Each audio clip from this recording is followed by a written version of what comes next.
누가복음 21장 20절부터 24절까지 읽겠습니다. 너희가 예루살렘이 군대들에게 에워싸이는 것을 보거든 그 멸망이 가까운 줄 알라. 그때 유대에 있는 자들은 산으로 도망할지며 성내에 있는 자들은 나갈지며 촌에 있는 자들은 그리로 들어가지 말지어다. 이 날들은 기록된 모든 것을 이루는 형벌의 날이니라. 그날에는 아이 벤 자들과 젖먹이는 자들에게 화가 있으리니 이는 땅에 큰 환난과 이 백성에게 진노가 있겠음이로다. 저희가 칼날에 죽임을 당하며 모든 이방에 사로잡혀 가겠고 예루살렘은 이방인의 때가 차기까지 이방인들에게 밟히리라. 주님께서 감람산에서 성전과 예루살렘의 멸망에 관하여 경고하시면서 이 사건부터 세상 끝까지 역사가 어떤 성격을 띠면서 어떻게 전개되어 가는지를 예고하십니다. 주님의 승천 이후로 마귀가 교회를 미혹할 텐데 특히 내가 그러라 주장하는 적그리스도들을 통하여 그래야 할 것입니다. 이 미혹은 자연히 교회의 핍박과 더불어 이루어질 것입니다. 돌려 생각하면 복음이 모든 민족에게 전파되는 그 일이 역사 끝까지 이루어져 간다는 겁니다. 계시록은 이 기간을 1000년이라 상징적인 수로 표시하는데 이 기간에 마귀는 결박되어 지내다가 이 1000년이 끝날 즈음 잠시 풀려날 거라 예고합니다. 그가 잠시 풀려나는 그때 적그리스도가 출현하겠습니다마는 그때까지 적그리스도들이 사도시대부터 계속해서 일어날 것입니다. 적그리스도들과 그들을 추종하는 이의 정체를 요한사도는 형제를 미워하는 자라고 표현합니다. 요한일서의 형제를 미워하는 자는 그냥 교인들끼리 서로 미워하는 그런 거 아닙니다. 이 배도하는 사람들을 이야기하는 겁니다. 제가 요한일서에서 여러 번 강조해 드렸는데 그걸 놓치고 읽으면 요한일서의 요지를 좀 모호하게 받아들일 수가 있습니다. 형제를 미워하는 자, 형제라고 하고 교회 와서 서로 형제라고 고백하는데 죽이려고, 그래서 미워한다, 죽이는 자, 형제를 죽이는 자는 뭐 이런 표현들이 배도자를 가리키는 표현입니다. 이런 말씀 위에서 네덜란드 신앙고백서도 거짓 교회의 표지를 참된 교회를 핍박하는 것이라고 요약하죠. 참된 교회의 표지를 세 가지로 쭉 언급을 하잖아요. 이 말씀 전하는 것 성례, 권징 언급하고 그 다음에 참교회와 거짓교회를 어떻게 판별할 것인가 한마디로 끝에 요약하기를 거짓교회는 참교회를 핍박한다 이렇게 아주 그 신앙고백서가 기가 막히게 우리 신앙을 잘 요약하고 있죠. 이게 오전에 살핀 대로 주님께서 이 일이 도리어 너희에게 증거가 되리라 하신 말씀과 잘 어울립니다. 13절까지 살폈는데요. 14절에 주님께서 그러므로 하시면서 핍박의 현실에 필요한 것을 공급하겠노라 약속하십니다. 다시 읽습니다. 14, 15절 그러므로 너희는 변명할 것을 미리 연구치 않기로 결심하라. 내가 너희의 모든 대적이 능히 대항하거나 변방할 수 없는 구제와 지혜를 너희에게 주리라. 이 변명이라고 하는 것은 법정에서 자기의 정당함을 옹호하는 변호하는 행위를 가리킵니다. 좋은 예가 바울 사도죠. 베스도 총독이나 아그리파 왕 앞에서 나는 죄인 아닙니다 하고 변호하였습니다.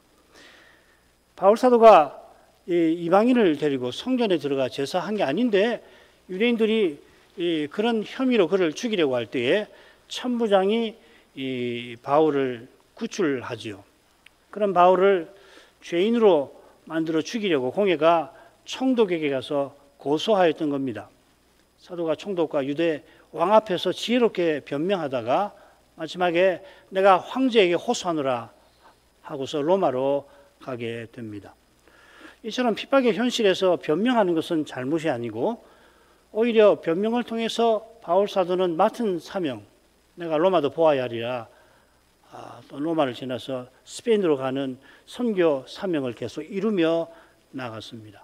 주님께서 변명하지 말라고 하신 것이 아니라 변명을 미리 연구치 말아라 하십니다. 여기 연구한다는 표현은 사도 당시에 그 연설을 미리 연습하거나 암기하는 그 활동에 쓰는 말입니다. 당시 세속 변론가들, 소위 그 소피스트라고 들어보셨는지 모르겠는데 궤변론자라고도 번역하는데 그냥 소피스트라고 그러죠. 그들이 법정에서 승리하기 위해서 연설을 미리 연습하는 것처럼 하지 말아라 하는 겁니다. 이건 이 사람의 지혜와 꾀를, 힘을 의지하는 태도를 보여주는 표현이죠. 그런 태도를 철저히 부인하지 않고서는 자기 십자가를 지고 주님을 좇지 못한다 하는 것입니다. 그런 태도는 결국 몸은 죽여도 영혼은 죽이지 못하는 사람을 두려워하는 마음에서 나오는 겁니다. 주님께서 예루살렘 여행 중에 이미 같은 교훈을 제자들에게 베푸셨습니다. 몸은 죽이고 그 후에는 능히 더 못하는 자들을 두려워 말라. 12장 4절입니다. 특별히 말씀 전할 사도들이 우리 머리털까지 다 세시는 하나님을 의지하라 하신 겁니다. 이런 믿음으로 살아가려면 가도록 주님께서는 먼저 바리새인의 누룩 외식을 주의하라고 누가복음 12장 1절에 그것을 천명을 하셨죠. 누가복음 12장 1절부터 12절이 폭 중요합니다. 밑에 그 줄거리를 참조하시면 됩니다. 지금 누가복음 21장 14절의 요지는 사람의 힘과 꾀를 의지하지 말고 전심으로 하나님을 의지하라 하신 것입니다. 이어 15절에서 주님께서 그러니까 그 결심하라 라고 하는 말씀도 마찬가지죠. 단단히 마음을 먹지 않으면은 이 사람으로 행하기 쉬우니까 연구하지 않기로 결심하라 그렇게 고면하신 겁니다. 15절에 주님께서 그리스도를 전하다가 핍박받는 때에 구제와 지혜를 주겠노라 약속하십니다. 이 구제라는 말은 말제주라는 뜻인데요. 이어 나오는 지혜와 합해서 읽어야 될 테고 그러면은 핍박받는 현실에 꼭 필요한 말을 가리킬 겁니다. 누가복음 12장에서는 마땅히 할 말이라고 하셨습니다. 그저 핍박을 벗어나는 요령 있는 말이 아니라 핍박당하는 그 현실에서 마땅히 해야 할 말입니다. 그 말은 사람들 앞에서 핍박하는 사람들 앞에서 그리스도를 시인하는 말, 그리스도를 전하는 말입니다. 이 말씀을 전하는 거기에 사도들은 생명을 쏟아야 한다는 겁니다. 생명을 다 쏟을 만큼 아니 그 이상으로 그 일은 중요한 겁니다. 말씀을 전하고 받는 거기서 영원한 생명을 얻고 누리는 까닭입니다.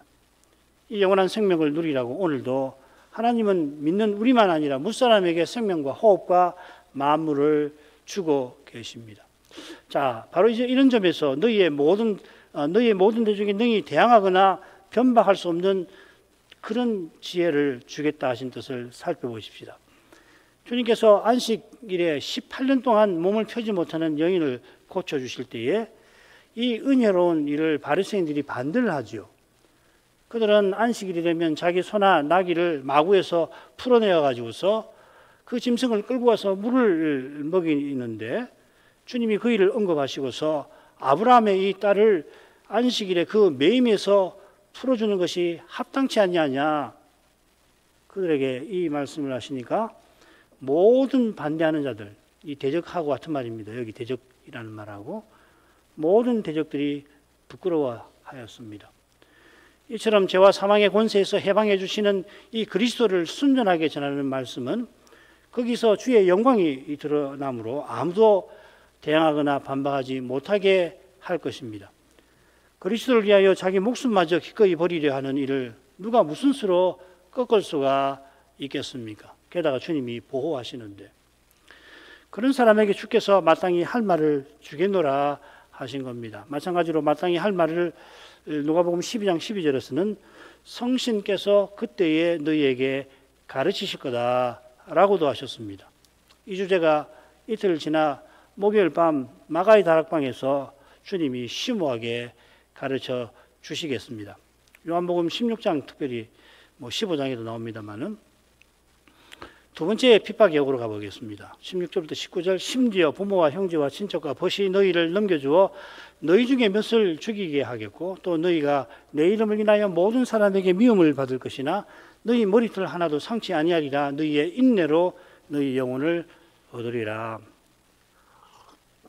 첫 번째 핍박 예고에서 원수들이 손을 대어 회당과 옥에 넘겨줄 거다 하셨는데 둘째 예고에서는 심지어 부모, 형제, 친척 벗이 그런 일을 할 것이라 예고하십니다.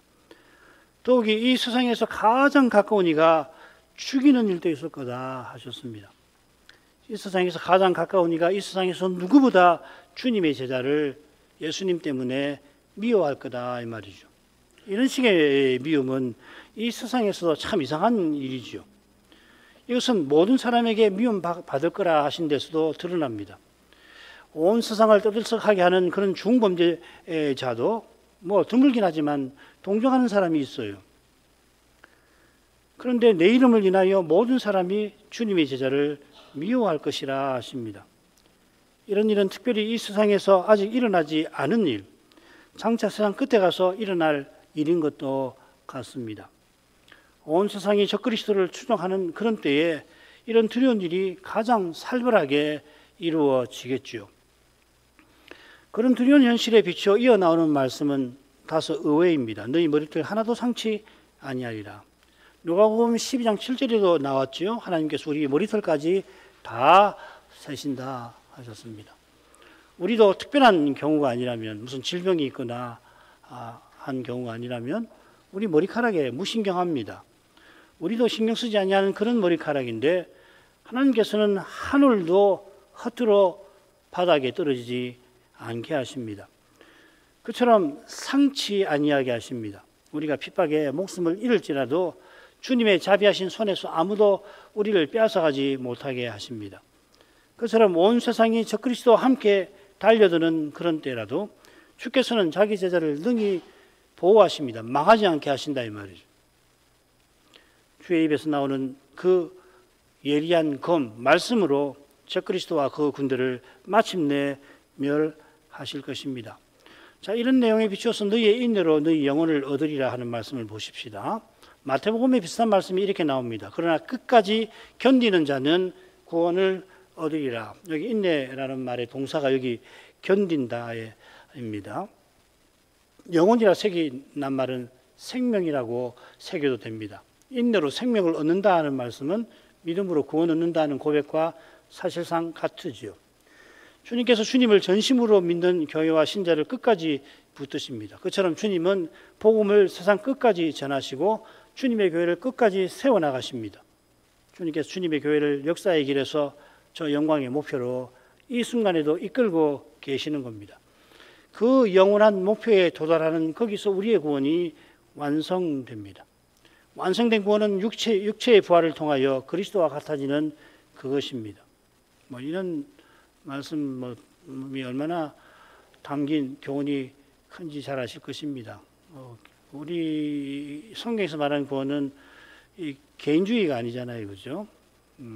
내가 장차 천국에 들어가서 영원히 잘 먹고 잘 산다, 병 없이 평안하게 산다, 그런 것 아니라는 거 지금 말씀드리는 겁니다. 그때까지 우리가 그리스도와 함께 고난 받습니다. 이 고난이 인내를 낳습니다. 로마서 5장 3절에 환난이 인내를 이룬다. 고난이 영광을 이룬다 할 때 똑같은 이 동사입니다. 이게 이룬다는, 이루어낸다, 이루어지게 한다 하는 말입니다. 그래서 우리가 잠시 받는 환난의 가벼운 것이 이 지극히 크고 영원한 영광의 무거운 것을 이루어낸다라고 하는 말을 풀어가지고서 로마서 5장 3절 4절에서는 그걸 단계로 풀잖아요. 환난은 인내는 인내가 연단은 소망을 이룬다 이렇게 되어 있죠, 그죠? 예, 그걸 딱 줄여서 고린도후서 4장 17절에서 말했고 로마서 5장 3, 4절에서 그걸 좀 더 자세하게 환난, 인내, 연단, 소망 이렇게.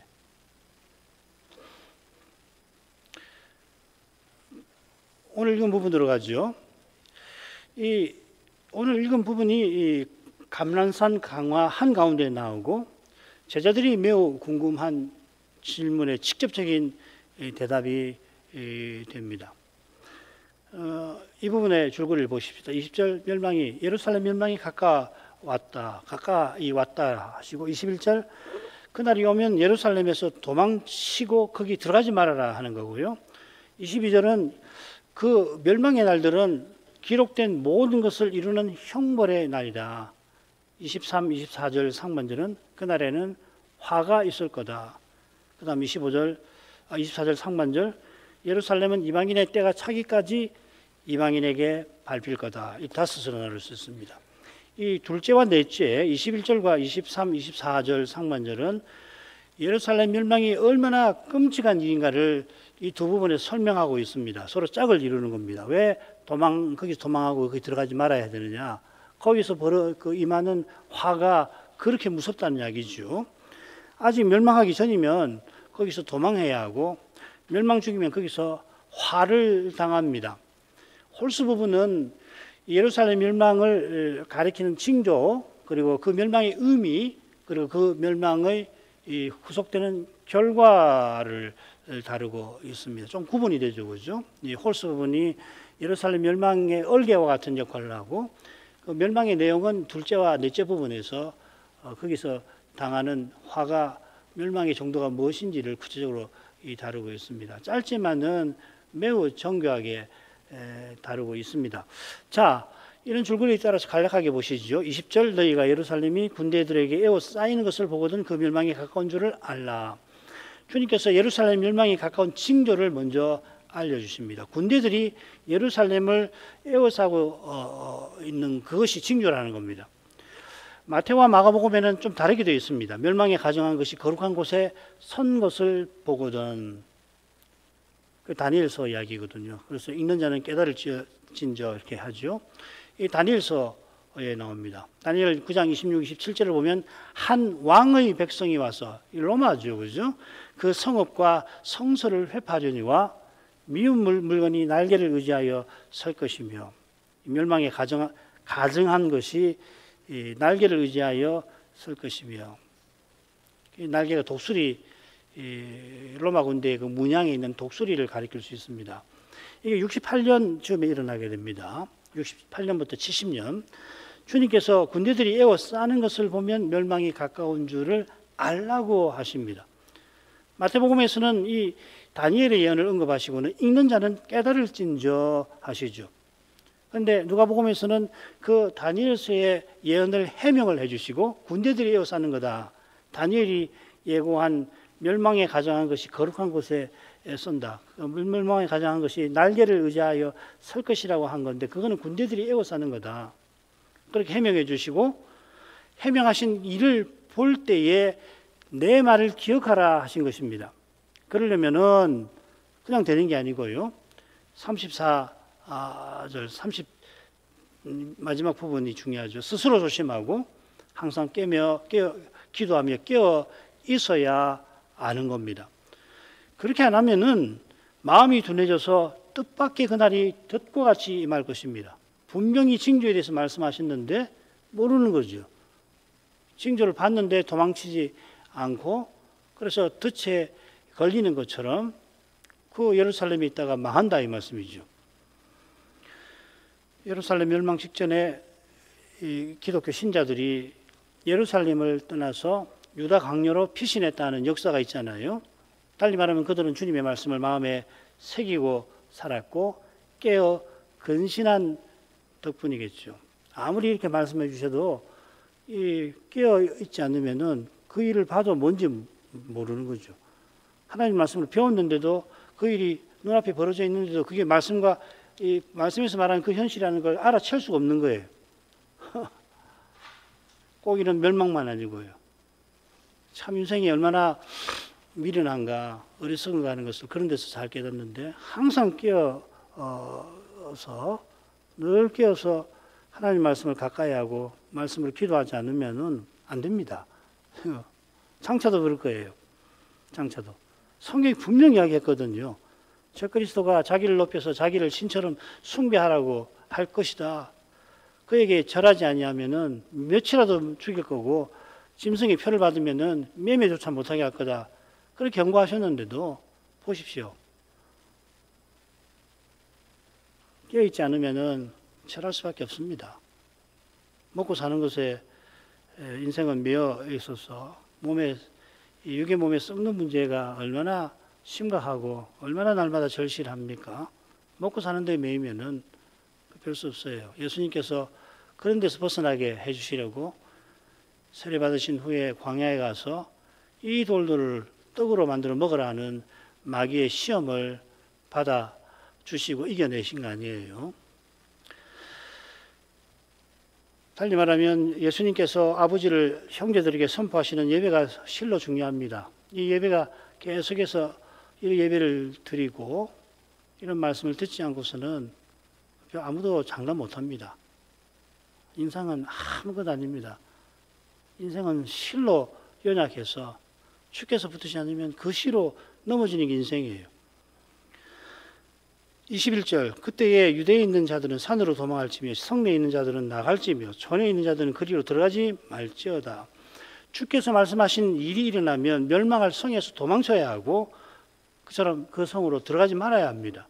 그러니까 멸망할 성에 미련을 조금 더 주지 말라 하는 것이죠. 마태복음에는 물건 가지려고 지붕에 있는데 그런 일이 났을 때 지붕에 있으면 물건 가지러 이 집으로 들어가지 말아라. 또 밭에서 돌이켜서 물건 가지려고 집으로 들어가지 말아라고 하시죠. 이건 잘 아시죠. 소돔 멸망 때 롯의 아내를 염두에 두고 하신 말씀 아니겠습니까? 유황불이 소돔에 쏟아지는데도 롯의 아내는 세상 물건을 연연하다가 세상 행복을 연연하다가 망하고 만 겁니다. 아직 평안할 때 이 세상과 이 세상에 속한 것들을 사랑치 아니해야 하나님 나라의 의와 평안과 희락을 추구해야 하는 것입니다. 22절 이날들은 기록된 모든 것을 이루는 형벌의 날이니라. 이날들이 형벌의 날이라 그 멸망이 심히 두렵다.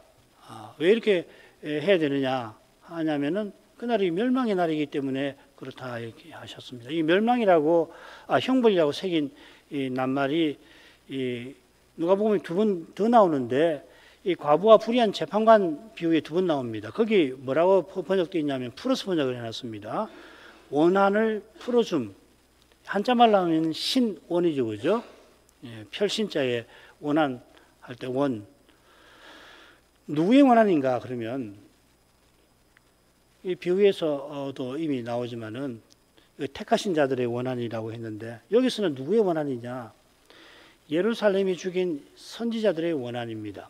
누가복음 13장 34절 예루살렘아 예루살렘아 선지자들을 죽이고 네게 파송된 자들을 돌로 치는 자여.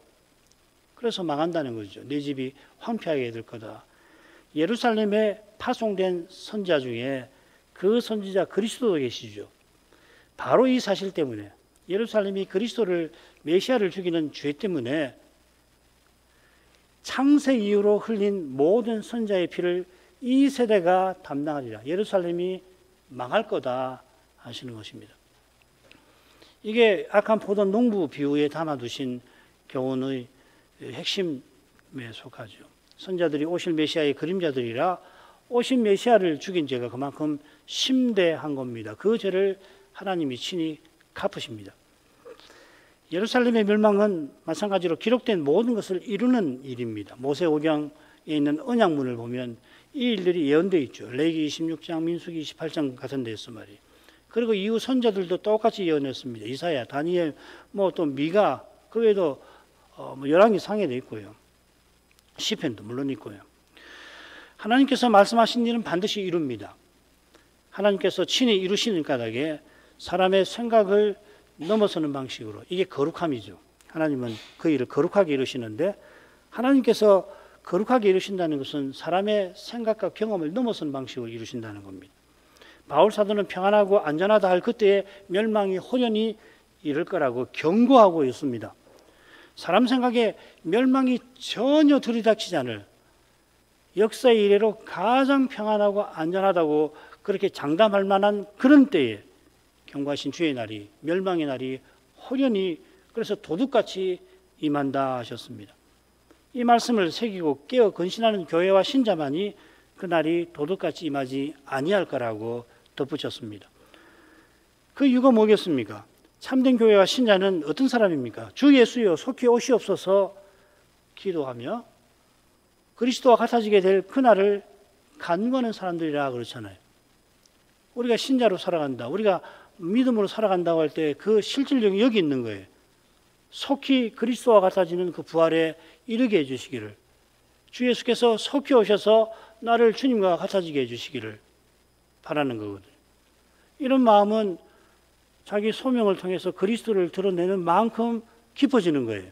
이게 서로 붙어 있는 겁니다. 주 예수여 속히 오소서 하는 기도를 드리지 아니하는 사람은 이 세상이 아직 더 그대로 유지되기를 바랍니다 하는 거 아니에요? 내가 지금 살아가고 있는 이런 삶이 좋사오니 이 삶이 아직 더 좀 더 연기되게 해주십시오. 그런 마음 아니에요. 근데 여기서 그리스도를 드러내고 그리스도를 나타내며 살려고 하면 할수록 심지어 교회에서도 미움과 오해를 받으니까 주님 속히 와 주십시오. 그런 마음이 생기는 거거든요. 그리스도를 본받아 살아가려고 하면 할수록 핍박을 받고 그러니까 주님이 오셔야만 하겠구나. 그리고 동시에 그 받는 핍박이 주님 오시는 날을 당긴다 이 말이죠. 이게 골로새서 1장 25절인가 27절인가 25절 같은데요. 그리스도의 남은 고난을 내 육체에 채우노라 하는 말씀하고 붙어 있는 거라. 바울은 너무도 위대했어요. 위대해가지고 그리스도의 남은 고난을 자기 육체에 자기가 다 받겠다고 하는 겁니다. 그래서 그리스도와 같아지는 날이 당장이라도 임하기를 바란다는 뜻으로 거기 써놨어요. 골로새서 1장 25절. 위대한 사도죠. 마찬가지로 고난을 받는 그만큼 영광은 이루어져 가는 거고 주님 오시는 날은 단축되어 가는 거거든요. 예수님 오시는 날이 언제라고 하나님이 정해놓으셨겠죠. 그죠? 네. 그런데 그 운명론으로 받아들이시면 안 됩니다. 결정론으로. 기독교는 운명론 아니에요. 그날은 어떻게 오느냐면 지상의 교회가 그리스도의 남은 고난을 다 채우는 그날이라고요. 그러니까 그 고난을 받으면 받을수록 그날은 가까워지는 거고 그 고난을 받는 사람은 받을수록 주 예수여 속히 오시옵소서 하고 간구하는 거란 말이에요. 아시겠죠?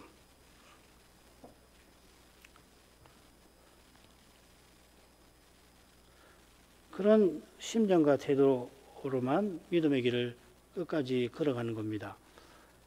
눈에 보이는 현실이 말씀에 심히 어긋나 보이지만 그게 무슨 말입니까? 사람이 볼 때는 도무지 말씀이 이루어지지 않을 것 같은 그런 현실이 눈앞에 펼쳐져 있다는 이야기 아니에요? 그런데요, 참된 믿음은 바로 그런 때에도 혹은 바로 그런 때에 주님과 주님의 말씀을 의지하는 겁니다. 그럼 이게 사람의 의지로 하는 거 아니잖아요. 사람으로서는 말씀이 믿어지지 않는단 말이에요. 그런데 믿게 하시는 거라고요. 주님께서 믿게 하시는 거라고요. 바로 거기서 말씀은 신비하게 이루어져 가는 겁니다. 아까 드린 말씀도 마찬가지죠. 이 극심한 고난 말이에요. 시달리는 거거든요. 이런 식의 현실에 빠져들면은 그 신자가 느끼는 고난의 정도가 어마어마하잖아요. 이럴 수가 없는데. 그러니까 자기도 모르게 내가 헛믿었나? 내가 지금까지 믿은 게 잘못했단 말인가? 아니다 말이에요. 아니라고 생각하지만 자꾸 그런 마음이 들지 않아요? 그런 고난이거든요. 주님께서 견디게 하시고 그런 신자의 삶을 통해서 말씀이 신비하게 이루어지도록 그게 말씀이 이루어지는 증거라고도 할 수 있는 거라고. 달리 말하면 내 눈앞에 펼쳐져 있는 현실이 말씀과 어긋나는 것이 보이는 거, 그것이 중요한 거라고. 현실에 매여서 살고 육의 몸에 썩고 부끄럽고 약한 문제를 스스로 풀려고 하는 사람은 그런 현실이 보이지 않아요. 그렇게 현실이 보일 수가 없어요. 그런 현실을 만들지 않는다고요. 그런 현실에 들어가게 되어 있지 않다고요. 쉽게 말하면 고난을 받을 수가 없어요. 고난을 안 받는 거예요. 그런데 말씀대로 사는 사람은 심지어 거기까지 가는 거란 말이에요. 내가 믿은 거 잘 믿은 건가? 이럴 수가 있나? 하나님 말씀 가르치는데도 그런 현실을 당하면 그렇게 돼요. 정말 어이없이 미움을 당하고 그 다음에 오해를 받으면 그렇게 되는 거라고요. 안 겪으면 모르지요. 어떻게 이럴 수 있나? 고난은 그런 겁니다. 그런 거지. 고난이여 어서 오라. 그렇게 안 된다고요. 그걸 지나고. 그래서 베드로전서에서도 고난을 여러 가지 시험을 당할 때 잠시 근심하지 않을 수 없으나 반드시 근심하는 거예요. 베드로도 근심한 거예요. 그렇지만은 큰 기쁨으로 모든 즐거움으로 즐거워하게 만들어 주시는 거거든. 그런 방식으로 말씀이 성취가 되어가는 거라고요. 말씀을 가까이 하지 않고 세상 행복을 구하는 사람에게는 그런 일이 있을 리가 없지요.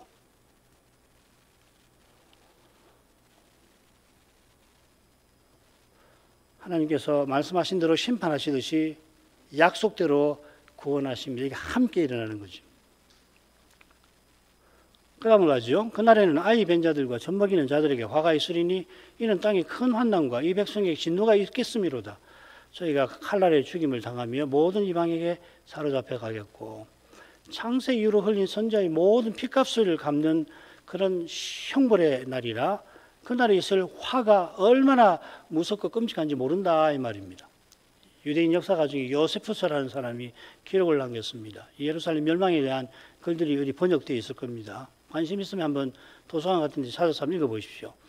멸망이 임하는 그때에 예루살렘 안에서 벌어진 일들이 기록이 되어 있는데 야 이건 하나님 형상으로 지원받은 사람이 행한 일이라고는 믿기 힘든 그런 일들이에요.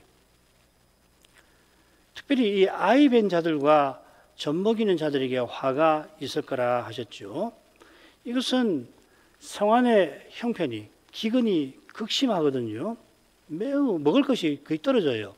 그러니까 사람이 살기 힘든데 어린아이마저 있으니까 이런 어머니들은 더 힘들 거다 라고만 말씀하신 것 같지 않아요. 이번에 생각해 보니까 그런 정도가 아니구나. 왜 그러냐면은 신명기 언약문에 보면 어머니가 자기 품 안에 있는 어린 자식을 먹게 될 거다 하는 저주가 있잖아요. 실제로 거기에 보면 이보다 더 무시무시하게 기록이 되어 있습니다. 바로 그 저주와 관련되어 있는 말씀 같습니다. 이 충격적인 소식을 전해들은 그 정복자 티투스 장군도 자기 신에게 나의 신이여 이 일은 나와 아무 상관없는 줄 알아주십시오. 그렇게 했다는 거예요. 얼마나 끔찍했으면은 이를 가리켜서 큰 환난이라 하시는 겁니다. 마태복음에는 이런 환난은 창세로부터 지금까지 없었고 예수님 시대까지 없었고 후로도 없을 그런 거라 하시죠. 장차 재림 직전에 있을 대환난 때에 짐승에게 절하지 아니하는 자는 몇이든지 다 죽이게 하고 짐승의 표 없이는 매매를 하지 못하게 하겠습니다마는 짐승에게 절하지 아니한 신자들 가운데는 주 70년 예루살렘 멸망 때에 있었던 그런 일이 당연히 없겠죠, 그죠? 신자인 어머니가 먹을 것이 없다고 해서 적그리스도가 핍박하는 그런데 자기 자식을 먹는 그런 일은 생기지 않는다 이 말이에요. 그죠? 그런 일이 있을 수가 없죠. 있지 않게 하시는 거예요. 달리 말하면 70년 예루살렘 멸망은 실로 특이한 심판입니다. 이건 사람으로서 할 수 있는 일이 아니에요.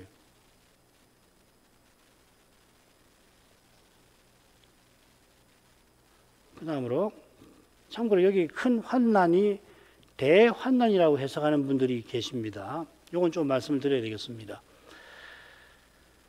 이것은 주 70년 예루살렘에 임한 무수한 환난을 가리킵니다. 이 큰 환난이라고 하는 것은.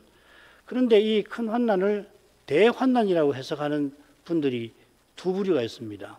한 부류는 세대주의자입니다.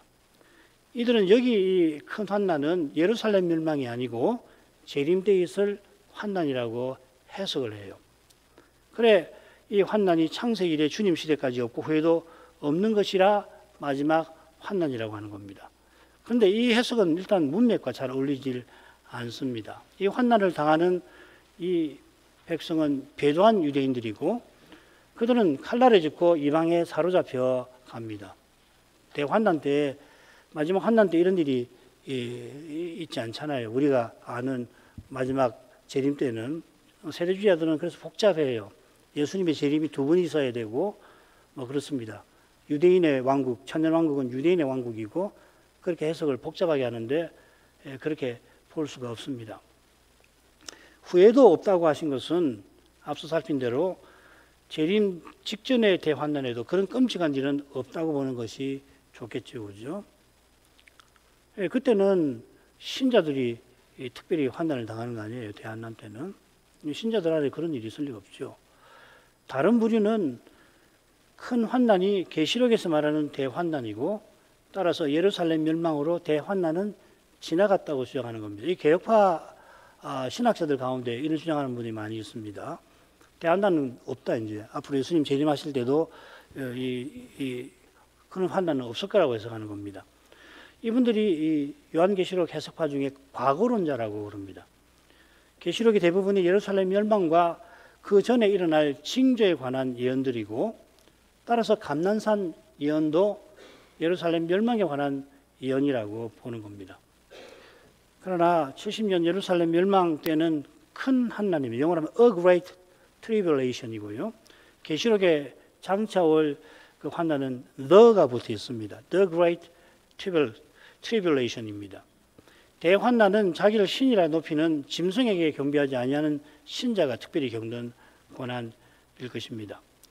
저희가 칼날에 죽임을 당하고 모든 이방에 사로잡혀 가겠고 그 환난 결과 유대인들이 주전 586년 7년에 멸망할 때처럼 이방 땅에 흩어질 일을 가리키겠습니다. 물론 그 586년 때만 포로가 있었던 게 아니고 그 이전에 두 번 더 포로가 있죠.